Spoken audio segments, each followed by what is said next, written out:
Saudara-saudari yang terkasih di dalam nama Tuhan kita Yesus Kristus, mari kita merenungkan kebenaran firman Tuhan yang terambil di dalam Mazmur 146 ayat 1 sampai ayat yang ke-10.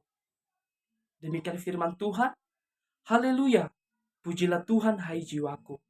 Aku hendak memuliakan Tuhan selama aku hidup dan bermazmur bagi Allahku selagi aku ada. Janganlah percaya kepada para bangsawan, kepada anak manusia yang tidak dapat memberikan keselamatan. Apabila nyawanya melayang, ia kembali ke tanah. Pada waktu itu lenyap, pada hari itu juga lenyaplah maksud-maksudnya. Berbahagialah orang yang mempunyai Allah Yakub sebagai penolong, yang harapannya pada Tuhan Allahnya. Dia yang menjadikan langit dan bumi, laut dan segala isinya, yang tetap setia untuk selama-lamanya, yang menegakkan keadilan untuk orang-orang yang diperas, yang memberi roti kepada orang-orang yang lapar. Tuhan membebaskan orang-orang yang terkurung. Tuhan membuka mata orang-orang buta. Tuhan menegakkan orang yang tertunduk. Tuhan mengasihi orang-orang benar. Tuhan menjaga orang-orang asing, anak yatim, dan janda ditegakkannya kembali, tetapi jalan orang fasik dibengkokkannya. Tuhan itu Raja untuk selama-lamanya. Allahmu ya Sion turun-temurun. Haleluya. Saudara yang terkasih, pada kesempatan saat ini saya ingin mengambil satu tema firman Tuhan, yaitu haleluya di dalam segala keadaan. Sejak mulanya dunia diciptakan hingga saat ini, manusia sudah merasakan yang namanya mengeluh. Baik itu manusia pertama, si Adam, maupun ciptaan lainnya, si alam. Ya. Namun pada umumnya, si alam mengeluh karena ulah si Adam. Ya. Dan hingga pada saat ini sampai sekarang, alam mengeluh dengan tingkah laku manusia yang semakin tidak bertanggung jawab. Dengan merusak segala ekosistem yang ada di dunia ini. Namun pada ujungnya nanti manusia tidak bertanggung jawab atas apa yang telah diperbuat oleh tangannya sendiri. Namun ketika manusia mengeluh, ketika manusia merasakan sesuatu hal yang tidak diinginkan oleh dirinya sendiri, itu dapat terjadi karena faktor kemiskinan yang melanda kehidupannya, karena keterpurukan yang sedang dialaminya, karena penyakit yang sedang melanda tubuhnya, atau karena hasil dari pertaniannya yang ditanam itu tidak menghasilkan buah yang baik.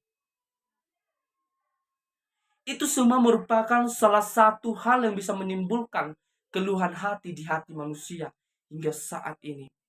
Belum lagi ketika orang tua kita mengeluh dengan tingkah laku anak-anak mereka.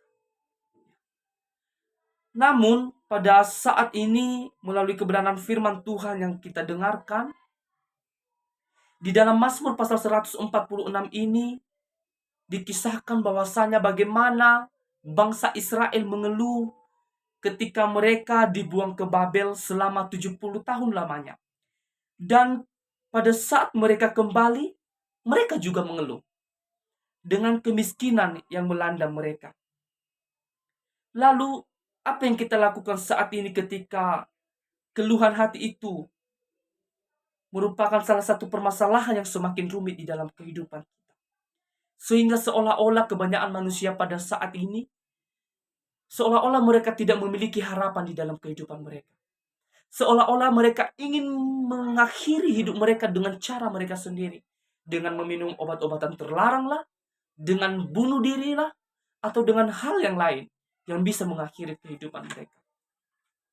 Di dalam Mazmur Daud ini diberitakan kepada kita bahwasanya ada 3 unsur yang selalu bergumul di dalam kehidupan, yaitu kemiskinan yang terjadi di dalam kehidupan anak yatim piatu, para janda, dan orang asing di dalam daerah-daerah tertentu. Pertanyaannya sekarang, apa yang harus kita lakukan ketika kita mengalami keluh kesah ini? Ketika kita mengalami pergumulan ini dan lain sebagainya. Ada 2 poin yang boleh saya bagikan bagi kita pada saat ini, yaitu yang pertama, baik dalam suka maupun duka, berani berkatakan haleluya. Mazmur dalam pasal 146 ini sangat menarik karena diawali dan diakhiri dengan kata haleluya. Sungguh luar biasa Bapak Ibu Saudara yang terkasih, ketika di dalam kehidupan kita, dalam segala apa yang kita alami, kita katakan, pujilah Tuhan di dalam kehidupanku. Ketika kita dalam ketersediaan pangan, ketika kita dalam keterbatasan, ketika kita di dalam kelimpahan, ketika kita di dalam ketidaklimpahan, ketika kita di dalam kesehatan maupun di dalam kesakitan, maka mari kita perkatakan haleluya di dalam kehidupan kita. Mari kita selalu memuliakan Tuhan. Karena di dalam ayat yang kedua dikatakan, aku hendak memuliakan Tuhan selama aku hidup. Artinya apa? Memuliakan Tuhan hanya bisa kita lakukan selagi nafas ini menjadi bagian di dalam kehidupan kita.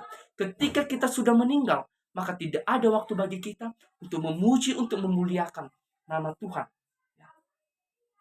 Lalu, di dalam kehidupan kita Bapak Ibu, jangan hanya sekedar kita memuliakan Tuhan hanya melalui bibir kita saja.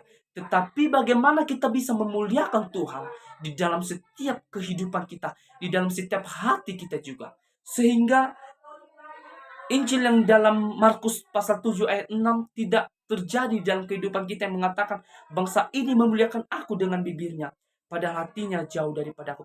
Tetapi dapat dikatakan bangsa ini memuliakan aku dengan bibirnya dan hatinya juga kepadaku. Sungguh alangkah sukacitanya ketika kita melakukan ini di dalam kehidupan kita. Demikian juga dengan kita pada saat ini, secara khusus para pelayan-pelayan Tuhan, dimanapun kita berada, baik di dalam pelosok, baik di dalam perkotaan, baik di tempat yang tidak ramai maupun di tempat yang ramai, maka ketika kita diutus Tuhan, mari kita perkatakan haleluya. Kemudian yang kedua, yaitu pemazmur mengajarkan kita untuk menjadi seorang pemazmur.